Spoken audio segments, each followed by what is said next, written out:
নমস্কার বন্ধুরা, দীপালিস কিচেনে আপনাদের সকলকে স্বাগত জানাচ্ছি। চলে এসেছি আজকে আবারও একটি ভিডিও নিয়ে।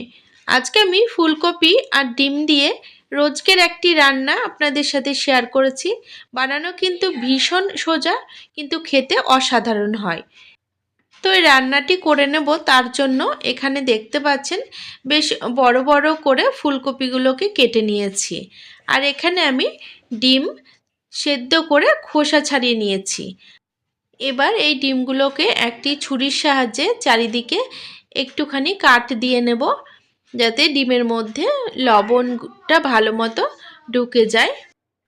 শীতকালের দুপুরে কিংবা রাত্রে এই রকম ফুলকপি আর ডিমের তরকারি যদি থাকে, তাহলে এই দিয়েই সমস্ত ভাত খাওয়া হয়ে যায়, আর অন্য কোনো পদ কিন্তু লাগে না। তো বন্ধুরা, এখানে আমি সমস্ত ডিমগুলোতে কাট দিয়ে নিয়েছি। এবার রান্নাটি শুরু করব। তার জন্য ওভেনের ওপর কড়াই বসিয়ে সর্ষের তেল দিলাম। তেল গরম করে নিয়ে এর মধ্যে হাফ চামচ মতো লবণ আর হাফ চামচ হলুদ দিয়ে বেশ ভালো করে মিশিয়ে নিয়েছি। এবার আমি কাট দিয়ে রাখা ডিমগুলো এই তেলের ওপর ঢেলে দিচ্ছি। এখন ডিমগুলোকে ভেজে নেব। আপনারা চাইলে ডিমগুলোতে আগে লবণ আর হলুদ মাখিয়ে নিয়ে তারপরেও ডিমগুলোকে ভাজতে পারেন। তো ডিমগুলো এখানে দেখতে পাচ্ছেন হালকা করে ভেজে নিয়েছি।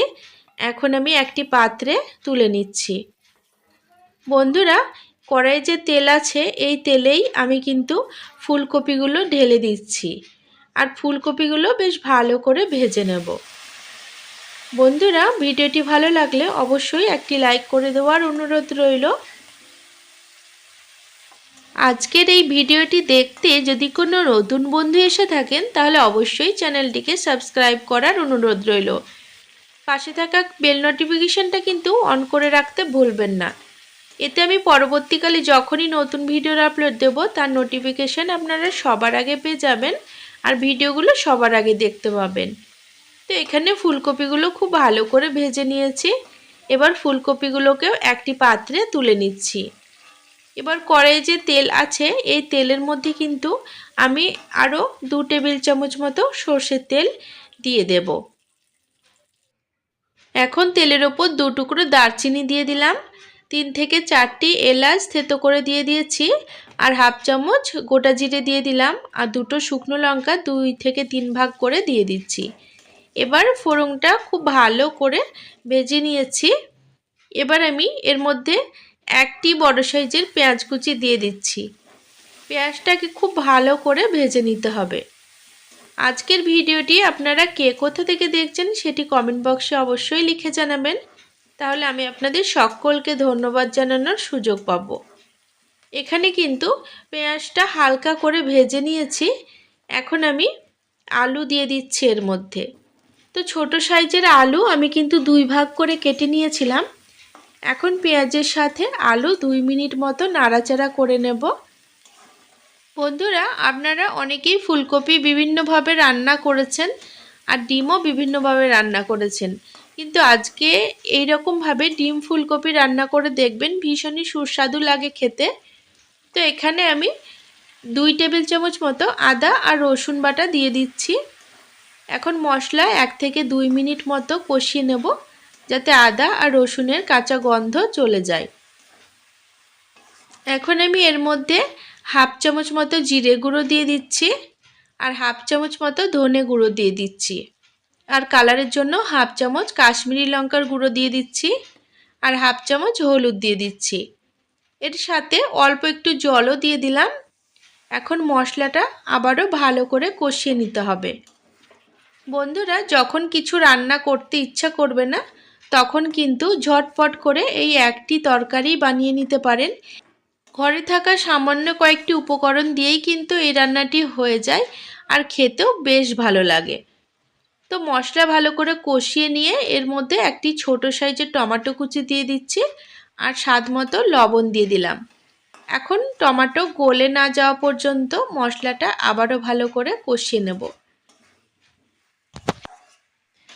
ডিম আর ফুলকপির এই রেসিপিটি অন্য সময় রান্না করলে অতটা ভালো লাগে না, কিন্তু এই শীতকালে যদি এই রেসিপিটি বানিয়ে নেওয়া যায়, তাহলে স্বাদ কিন্তু একদম অন্য রকম হয়। ডিম ফুলকপির এই রান্না থাকলে কিন্তু মাছ মাংসের দরকার পড়ে না। এখানে তরকারিটা ভালো করে কষিয়ে নিয়েছি, এবার জল দিয়ে দিলাম।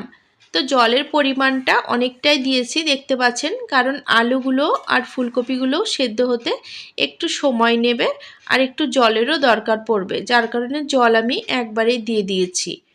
তো ঝোলটা ফুটতে শুরু করেছে, এখন আমি ভেজে রাখা ফুলকপি আর ডিমগুলো একসাথেই দিয়ে দিচ্ছি। এখন তরকারিটা একবার নাড়াচাড়া করে দিচ্ছি আর ঢাকা লাগিয়ে 5 থেকে 7 মিনিট মতো হতে দেব। তো আলু কিন্তু অর্ধেকটা সেদ্ধ হয়ে গেছে আর ফুলকপিও কিন্তু অনেকটা সেদ্ধ হয়ে গেছে, তাই রান্না করতে আর বেশি সময় লাগবে না। এবার আমি ওপর থেকে 3 থেকে 4টি কাঁচা লঙ্কা চিড়ে দিয়ে দিলাম। এতে তরকারিটা দেখতেও সুন্দর লাগবে আর একটু ঝালঝালও হবে, কারণ আমি এর মধ্যে কিন্তু আগে কোনো রকম লঙ্কা বাটা দিইনি। তো ঝালটা অবশ্যই আপনারা আপনাদের স্বাদ বুঝে দেবেন। এখানে কিন্তু 5 মিনিট মতো রান্না করে নিয়েছি। তো 5 মিনিট পর ঢাকাটা তুলে নিচ্ছি আর তরকারিটা একবার নাড়িয়ে দিলাম আর এর সাথে দেখেও নিচ্ছি আলুগুলো সেদ্ধ হয়েছে কিনা।